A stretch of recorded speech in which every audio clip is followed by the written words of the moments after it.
Today we're looking at section 10.4, surface area of prisms and cylinders. Our goal is to find the surface area of prisms and cylinders.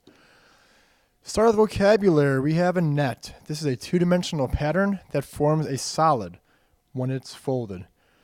I refer to a net as the unfolded version of a 3D shape. For example, this triangular prism.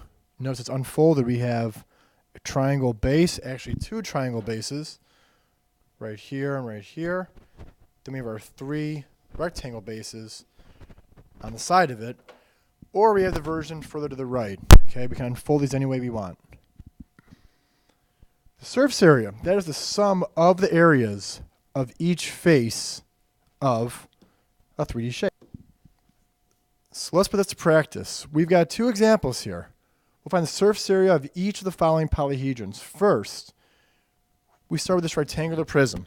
Okay, it's a box. And we've got to take the area of each of our faces. So I'm going to start with the sides that I'm going to call them the left and the right. Okay, we've got 30 by 15. And there's two of them.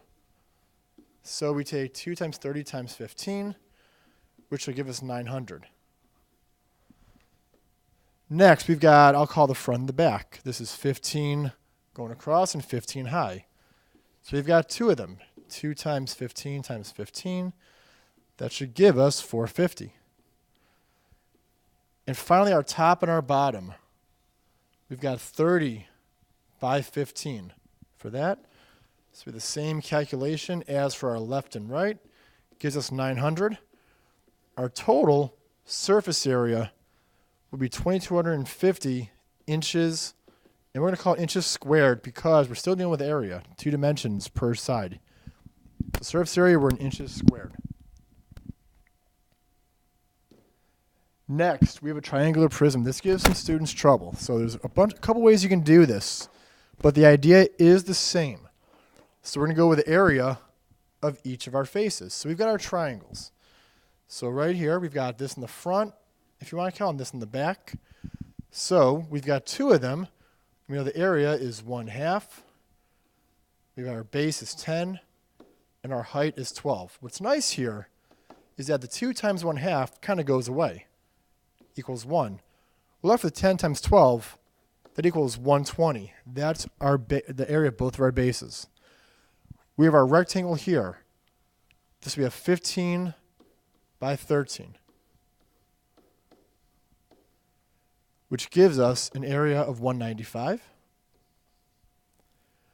We have our rectangle on the bottom. That's a 10 by 15. Hopefully you guys are seeing where I'm shading, so I'm not color coding it. I apologize. It's 150. And then the side over here.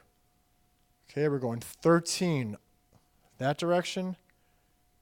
And then this way, we are going 15. So again, 13 by 15 for an area of 195. Then we go ahead and we add all these up. Bear with me, guys. 195 makes it 390, and 120 is 510. We have 660, and again, centimeters squared. That is our surface area of prisms. Easy concept, just got to be careful, make sure you get every single side, every single measure. Now we're into cylinders. So here's our cylinder. And we have to draw the net. So the net for this, we've got 2 circle bases. Then in the middle, we've got what looks like a rectangle, except we got to realize that we have to fit around the circular edges. So the rectangle is not exactly a rectangle, but we'll work with that as we go along and figure our formula out. So the area of our rectangle, we know area equals, we'll call it base times height for this example. Now, as I said, the length of the particular piece in the middle, actually I should call it length times height, in the middle is actually curved to fit the outside of the circle. So we're not exactly in rectangle formula.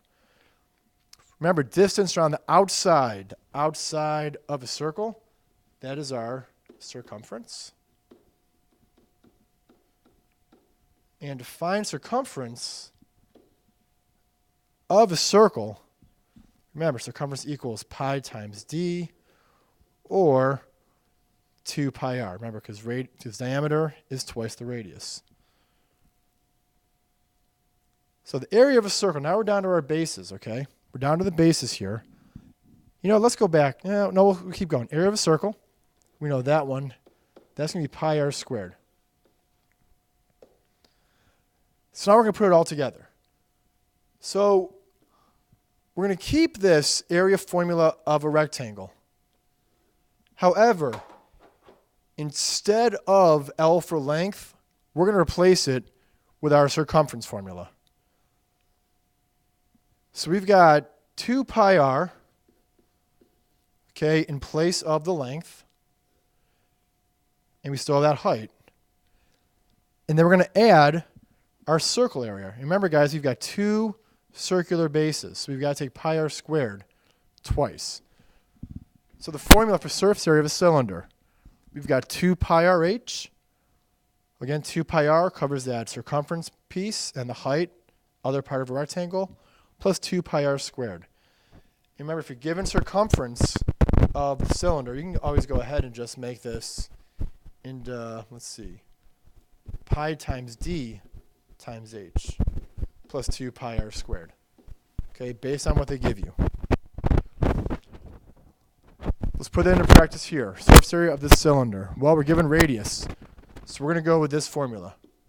2 pi r h plus 2 pi r squared. Remember to write the formula out, substitute it, and solve as we go along. And we're going to use 3 14/100ths for pi.